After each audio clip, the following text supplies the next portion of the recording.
ನಮ್ಮಂತ ಈ ರಾಜ್ಯದ ಸಾವಿರಾರು ವಿದ್ಯಾರ್ಥಿ ಪರಿಷತ್ನ ಕಾರ್ಯಕರ್ತರಿಗೆ ಅವತ್ತಿನ ಕಾಲಘಟ್ಟದಲ್ಲಿ ಪ್ರೇರಣೆ ಯಾರಾಗಿದ್ರು ಅಂತ ಹೇಳಿದ್ರೆ ದಿವಂಗತ ಅನಂತಕುಮಾರ್ ಅವರು, ವಿಶ್ವೇಶ್ವರ ಹೆಗಡೆ ಕಾಗೇರಿ ಅವರು, ನಾಗೇಶ್ ಅವರು ನಮಗೆ ಯಾವಾಗಲೂ ವಿದ್ಯಾರ್ಥಿ ಪರಿಷತ್ನ ಬೈಠಕಗಳಲ್ಲಿ ಕೇಳಿ ಬರ್ತಿದ್ದಂತ ಹೆಸರುಗಳು. ಪ್ರಾಯಶಃ ನಾಗೇಶ್ ಅವರು ವಿದ್ಯಾರ್ಥಿ ಜೀವನದಲ್ಲಿ ಸಕ್ರಿಯ ವಿದ್ಯಾರ್ಥಿ ಪರಿಷತ್ನ ಕಾರ್ಯಕರ್ತರಾಗಿ ಗುರುತಿಸಿಕೊಂಡ ಕಾರಣಕ್ಕೋಸ್ಕರ ಸಮಾಜದಲ್ಲಿ, ರಾಜಕಾರಣದಲ್ಲಿ ಒಂದು ತನ್ನದೇ ಆಗಿರ್ತಕ್ಕಂಥ ಛಾಪನ್ನು ಮೂಡಿಸಲಿಕ್ಕೆ ಸಾಧ್ಯ ಆಯಿತು ಎನ್ನುವಂಥದ್ದನ್ನು ಸಹ ನಾನು ಈ ಸಂದರ್ಭದಲ್ಲಿ ನೆನಪು ಮಾಡಲಿಕ್ಕೆ ಇಷ್ಟಪಡ್ತೇನೆ. ವಿವೇಕ ಶಾಲಾ ಕೊಠಡಿ ಎನ್ನುವ ಯೋಜನೆ ಏನಿದೆ ಅದರ ಸನ್ಮಾನ್ಯ BC ನಾಗೇಶ್ ಅವರ ಕನಸಿನ ಯೋಜನೆ. ಸನ್ಮಾನ್ಯ ಅಧ್ಯಕ್ಷರೇ, ಈ ಸಂತಾಪ ಸೂಚನೆ ನಿರ್ಣಯಕ್ಕೆ ಅಂಗೀಕರಿಸ್ತಾ ಹಿರಿಯರಾಗಿರ್ತಕ್ಕಂಥ BC ನಾಗೇಶ್ ಅವರು ನಮ್ಮನ್ನು ಅಗಲಿರ್ತಕ್ಕಂಥದ್ದು. ನಾನೊಬ್ಬ ಯುವ ಶಾಸಕನಾಗಿ ಮೊದಲ ಬಾರಿಗೆ 2018ಕ್ಕೆ ಈ ವಿಧಾನಸಭೆಯ ಒಬ್ಬ ಜನಪ್ರತಿನಿಧಿಯಾಗಿ ಆಗಮಿಸಿದ ನಂತರ ಈ ಸದನದ ಒಳಗೆ ಅವರ ನಡವಳಿಕೆ ಮತ್ತು ಅವರ ಆತ್ಮೀಯತೆಯನ್ನು ಬೆಳೆಸಿಕೊಂಡ್ರು. ನಾನು ವಿದ್ಯಾರ್ಥಿ ಜೀವನದಲ್ಲಿ ದ್ವಿತೀಯ ವರ್ಷದ ಡಿಗ್ರಿ ಮಾಡಬೇಕಾದಂತಹ ಸಂದರ್ಭದಲ್ಲಿ ವಿದ್ಯಾರ್ಥಿ ಪರಿಷತ್ತಿನ ರಾಜ್ಯ ಸಮ್ಮೇಳನ ತುಮಕೂರಲ್ಲಿ ನಡೆದಿತ್ತು. ಆ ಅಧಿವೇಶನದ ಸಂದರ್ಭದಲ್ಲಿ ನನಗೆ ಮೊದಲ ಬಾರಿಗೆ ನಾಗೇಶ್ ಅವರನ್ನು ಭೇಟಿ ಮಾಡುವಂತ ಒಂದು ಅವಕಾಶ ಸಿಕ್ಕಿತ್ತು. ನಮ್ಮಂತ ಈ ರಾಜ್ಯದ ಸಾವಿರಾರು ವಿದ್ಯಾರ್ಥಿ ಪರಿಷತ್ನ ಕಾರ್ಯಕರ್ತರಿಗೆ ಅವತ್ತಿನ ಕಾಲಘಟ್ಟದಲ್ಲಿ ಪ್ರೇರಣೆ ಯಾರಾಗಿದ್ರು ಅಂತ ಹೇಳಿದ್ರೆ ದಿವಂಗತ ಅನಂತಕುಮಾರ್ ಅವರು, ವಿಶ್ವೇಶ್ವರ ಹೆಗಡೆ ಕಾಗೇರಿ ಅವರು, ನಾಗೇಶ್ ಅವರು ನಮಗೆ ಯಾವಾಗಲೂ ವಿದ್ಯಾರ್ಥಿ ಪರಿಷತ್ನ ಬೈಠಕಗಳಲ್ಲಿ ಕೇಳಿ ಬರ್ತಿದ್ದಂತ ಹೆಸರುಗಳು. ವಿದ್ಯಾರ್ಥಿ ಜೀವನವನ್ನು ABVPಯ ಈ ಸಂಘಟನೆಯಲ್ಲಿ ಸವಿಸಿ ಇವತ್ತು ರಾಜ್ಯದ ರಾಜಕಾರಣದಲ್ಲಿ ಮುಂಚೂಣಿಯ ಹೆಸರನ್ನು ಮಾಡ್ತಾ ಇದ್ದಾರೆ ಎನ್ನುವಂತ ಹೆಸರುಗಳು ಪದೇ ಪದೇ ಕೇಳಿ ಬರ್ತಾ ಇದ್ದಂತಹ ಸಂದರ್ಭಗಳಲ್ಲಿ ನಮ್ಮಂತ ಅವತ್ತಿನ ವಿದ್ಯಾರ್ಥಿ ನಾಯಕರುಗಳಿಗೆ, ವಿದ್ಯಾರ್ಥಿ ಸಂಘಟನೆಯಲ್ಲಿ ತೊಡಗಿಸಿಕೊಂಡಿರ್ತಕ್ಕಂಥ ನಮ್ಮಂತ ವಿದ್ಯಾರ್ಥಿಗಳಿಗೆ ಪ್ರೇರಣೆ ಆಗಿತ್ತು. ಪ್ರಾಯಶಃ ನಾಗೇಶ್ ಅವರು ವಿದ್ಯಾರ್ಥಿ ಜೀವನದಲ್ಲಿ ಸಕ್ರಿಯ ವಿದ್ಯಾರ್ಥಿ ಪರಿಷತ್ನ ಕಾರ್ಯಕರ್ತರಾಗಿ ಗುರುತಿಸಿಕೊಂಡ ಕಾರಣಕ್ಕೋಸ್ಕರ ಸಮಾಜದಲ್ಲಿ, ರಾಜಕಾರಣದಲ್ಲಿ ಒಂದು ತನ್ನದೇ ಆಗಿರ್ತಕ್ಕಂಥ ಛಾಪನ್ನು ಮೂಡಿಸಲಿಕ್ಕೆ ಸಾಧ್ಯ ಆಯಿತು ಎನ್ನುವಂಥದ್ದನ್ನು ಸಹ ನಾನು ಈ ಸಂದರ್ಭದಲ್ಲಿ ನೆನಪು ಮಾಡಲಿಕ್ಕೆ ಇಷ್ಟಪಡ್ತೇನೆ. ಪ್ರಾಯಶಃ ಅವರ ವ್ಯಕ್ತಿತ್ವ ಹೇಗಿತ್ತು ಅಂತ ಹೇಳುವಂಥದ್ದಕ್ಕೆ ಅನೇಕ ಪುಸ್ತಕಗಳಲ್ಲಿ ಬದುಕಿನ ಸತ್ಯವನ್ನು ಹೇಳ್ತಾರೆ. ಸಮಯಕ್ಕೆ ತಕ್ಕ ಹಾಗೆ ಬದಲಾಗುವವರ ಸಹವಾಸ ಯಾವತ್ತೂ ಮಾಡಬಾರದು. ಅದೇ ನಮ್ಮ ಸಮಯಕ್ಕೆ ಸಮಯ ಕೊಟ್ಟು ನಮ್ಮ ಭಾವನೆಗಳಿಗೆ ಸ್ಪಂದಿಸುವ ವ್ಯಕ್ತಿಗಳನ್ನು ಯಾವತ್ತೂ ಮರೆಯಬಾರದು ಅಂತ ಹೇಳುವಂಥದ್ದು ಬದುಕಿನ ಸತ್ಯವನ್ನು ಅನೇಕ ಸಂದರ್ಭಗಳಲ್ಲಿ ನಮಗೆ ತಿಳಿಸ್ತಾರೆ. ಯಾಕೆ ನಾನು ನಾಗೇಶ್ ಅವರ ಜೀವನಕ್ಕೆ ಇದನ್ನು ಹೋಲಿಕೆ ಮಾಡ್ತಾ ಇದ್ದೇನೆ ಅಂತ ಹೇಳಿದ್ರೆ, ಅವರು ಈ ಸದನದಲ್ಲಿ ಶಾಸಕರಾಗಿದ್ದಂತಹ ಸಂದರ್ಭದಲ್ಲಿ ನಮ್ಮ ಜೊತೆ ಇದ್ದಂತಹ ಸಂಬಂಧ ಏನಿತ್ತು, ಅವರು ಮಂತ್ರಿ ಆದ ನಂತರ ಅದನ್ನು ಮುಂದುವರಿಸಿಕೊಂಡು ಹೋದ್ರು.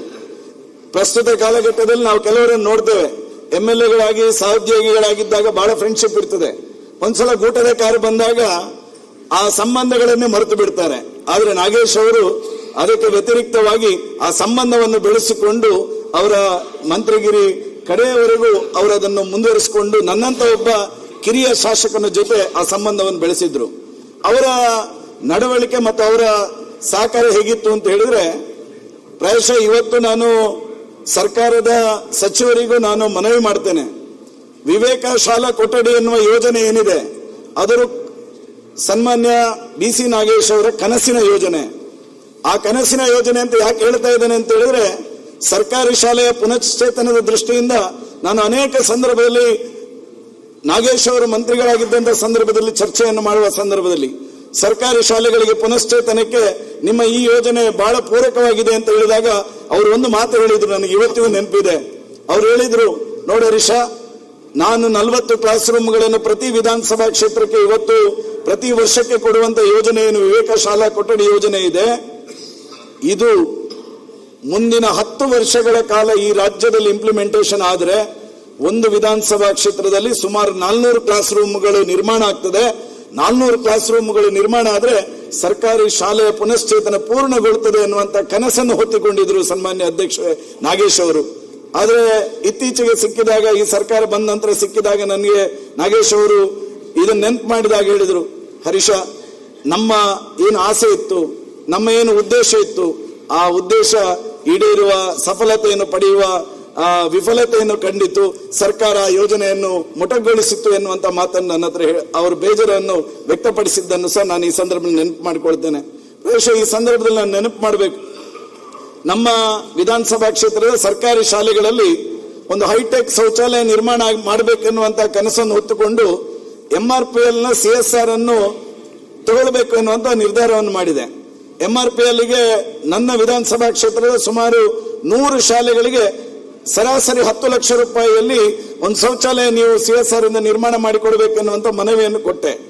ಮನವಿ ಕೊಟ್ಟಾಗ MRPL ನವರು ಅದಕ್ಕೆ ಸಕಾರಾತ್ಮಕವಾಗಿ ಸ್ಪಂದನೆಯನ್ನು ಕೊಡದ ಸಂದರ್ಭದಲ್ಲಿ ಆವಾಗ ನಾಗೇಶ್ ಸರ್ ಇದ್ದಂತಹ ಸಂದರ್ಭದಲ್ಲಿ ನಾನು ಅವರಿಗೆ ಹೋಗಿ ಹೇಳಿದೆ, ಸರ್ MRPL ಇಂದ ನಾನು ಈ ತರ CSR ಅನ್ನು ಕೇಳಿದ್ದೇನೆ ಸರ್, ಅವರು ನನಗೆ ಇನ್ನೂ ಅದಕ್ಕೆ ಸ್ಪಂದನೆ ಕೊಟ್ಟಿಲ್ಲ ಅಂತೇಳಿ. ಆಗ ಅವರು ಒಂದು ಮಾತು ಹೇಳಿದ್ರು, ಹರೀಶ, ನಾನು ಸೆಂಟ್ರಲ್ ಅವತ್ತು ಪೆಟ್ರೋಲಿಯಂ ಮಿನಿಸ್ಟರ್ ಆಗಿದ್ದಂತ ಧರ್ಮೇಂದ್ರ ಪ್ರಧಾನ್ ಸರ್ ಅವರಿಗೆ ನಾನು ಫೋನ್ ಮಾಡಿ ಹೇಳ್ತೇನೆ, ನೀನು ಹೋಗಿ ಭೇಟಿ ಮಾಡು, ಖಂಡಿತ ಅದು ಸಾಧ್ಯ ಆಗ್ತದೆ ಅಂತ ಹೇಳಿದ್ರು. ಅವರು ದೂರವಾಣಿ ಕರೆ ಮಾಡಿ ಧರ್ಮೇಂದ್ರ ಪ್ರಧಾನ್ ಅವರಿಗೆ ಹೇಳಿದ್ರು. ನಾನು ಡೆಲ್ಲಿಯಲ್ಲಿ ಹೋಗಿ ಅವರು ಭೇಟಿ ಮಾಡಿದ ನಂತರ ಆ 100ರಲ್ಲಿ 55 ಶಾಲೆಗಳಿಗೆ ಅವತ್ತು CSR ಫಂಡ್ ಸುಮಾರು 5.5 ಕೋಟಿ ರೂಪಾಯಿ ಅನುದಾನ ಬಂತು. ಆ ನಂತರದ ದಿನಗಳಲ್ಲಿ ಅದನ್ನು ಇಂಪ್ಲಿಮೆಂಟೇಷನ್ ಮಾಡಿದಾಗ ಪದೇ ಪದೇ ನನ್ನ ಹತ್ರ ಕೇಳ್ತಾ ಇದ್ರು, ಹೇಗೆ ನಡೀತಾ ಇದೆ ಅಂತ ಹೇಳಿ.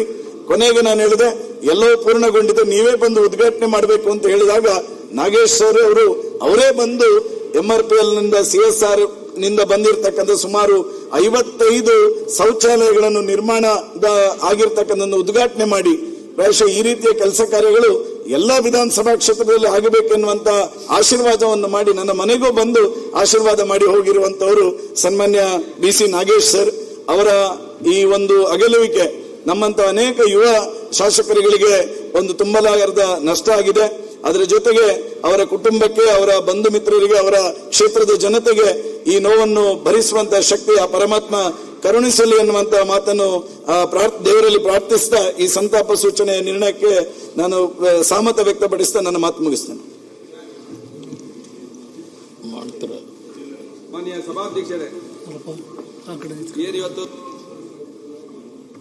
ಸಂತಾಪ ಸೂಚನೆಯನ್ನ ತಂದಿದ್ದೀರಾ BC ನಾಗೇಶ್ ಅವರು, ಮಾಜಿ ಸಚಿವರು, ಶಾಸಕರಾಗಿದ್ದಂಥವ್ರು, ಮಾಜಿ ಶಾಸಕರಾಗಿದ್ದಂಥವ್ರು.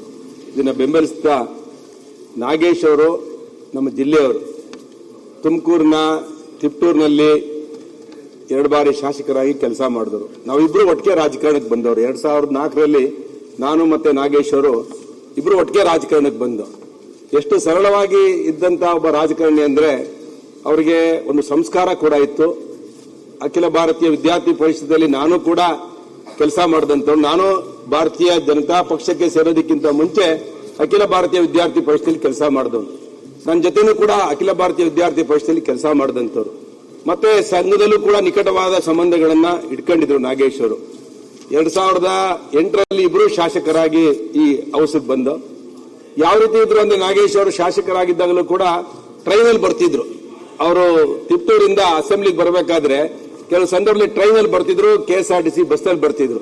ನಾನು ಅವರಿಗೆ ತಮಾಷೆ ಮಾಡ್ತಿದ್ದೆ, ಏನಪ್ಪಾ ನೀನು ಬಸ್ಸಲ್ಲಿ ಟ್ರೈನಲ್ಲಿ ಬಂದ್ರೆ ಜಾಸ್ತಿ ಓಟ್ ಏನ್ ಬರಲ್ಲ, ನೀನ್ ಯಾಕೆ ಕಾರ್ನ ಯೂಸ್ ಮಾಡಲ್ಲ ಅಂತ. ಸರಳವಾಗಿರೋದನ್ನ ಅಭ್ಯಾಸ ಮಾಡ್ಕೋಬೇಕು ಸುರೇಶ್ ಗೌಡ ಅಂತ ಹೇಳಿ ಯಾವಾಗ್ಲೂ ಕೂಡ ನನಗೆ ಮಾರ್ಗದರ್ಶನ ಮಾಡ್ತಿದ್ದಂಥವ್ರು. ಅಂತವರು ರಾಜಕಾರಣದಲ್ಲಿ ಯಾವಾಗ್ಲೂ ಕೂಡ ಒಂದು ಸಣ್ಣ ಸಮಾಜದಲ್ಲಿ ಬಂದಂತ ಒಬ್ಬ ವ್ಯಕ್ತಿ 2 ಬಾರಿ ಶಾಸಕನಾಗಿ ಸಚಿವನಾಗ್ತಾನೆ ಅಂತ ಹೇಳಿದ್ರೆ ಅವನ ಸರಳತೆಗೆ ಅದು ಸಾಕ್ಷಿಯಾಗಿದೆ ಅಂತ ಹೇಳಿ ನಾನು ಈ ಸಂದರ್ಭದಲ್ಲಿ ತಿಳಿಸ್ತೇನೆ. ಯಾವಾಗಲೂ ರಾಜಕಾರಣದಲ್ಲಿ ಜೀವನ ಹೇಗಿರುತ್ತಪ್ಪ ಅಂತ ಹೇಳಿದ್ರೆ, ಒಬ್ಬ ತತ್ವಜ್ಞಾನಿ ಹೇಳ್ತಾನೆ, 60 ಲಕ್ಷ ಜನ ಒಂದು ಹೆಜ್ಜೆ ಗುರುತನ್ನ ಬಿಟ್ಟೋಗ್ತಾನಂತೆ ಸಮಾಜದಲ್ಲಿ, ಒಂದು ಮರಳಿನ ಒಂದು ಹಾಸಿಗೆ ಮೇಲೆ. ಯಾವಾಗ ಅಂತ ಹೇಳಿದ್ರೆ ನಾವು ರಾಜಕೀಯ ಕ್ಷೇತ್ರ ಇರ್ಬೋದು, ಸಾರ್ವಜನಿಕ ಕ್ಷೇತ್ರ ಇರ್ಬೋದು, ಮತ್ತೆ ನಮಗೆ ಗೌರವ ಬರೋದು ಯಾವಾಗಪ್ಪ ಅಂತ ಹೇಳಿದ್ರೆ ನಾವು ನಡೆದು ತೋರಿಸಿದಾಗ. ನಾಗೇಶ್ ಅವರು ಇವತ್ತು ತಮ್ಮ ಜೀವನದಲ್ಲಿ ನಡೆದು ತೋರಿಸಿರೋ ಒಬ್ಬ ರಾಜಕಾರಣಿಯಾಗಿ ಅವರು ಇವತ್ತು ನಮ್ಮನ್ನೆಲ್ಲ ಅಗಲಿದ್ದಾರೆ. ಅವರ ಆತ್ಮಕ್ಕೆ ಆ ದುಃಖ, ಆ ಕುಟುಂಬಕ್ಕೆ ಆ ದುಃಖ ಭರಿಸುವಂತ ಶಕ್ತಿ ಆ ಭಗವಂತ ಕೊಡ್ಲಿ ಅಂತ ನಾನು ಪ್ರಾರ್ಥನೆ ಮಾಡಿ, ಇವತ್ತು ನೀವು ತಂದಿರುವಂತ ಒಂದು ಸಂತಾಪ ಸೂಚನೆಗೆ ಬೆಂಬಲಿಸಿ ನನ್ನ ಮಾತನ್ನ ಮುಗಿಸ್ತೇನೆ. ಧನ್ಯವಾದಗಳು.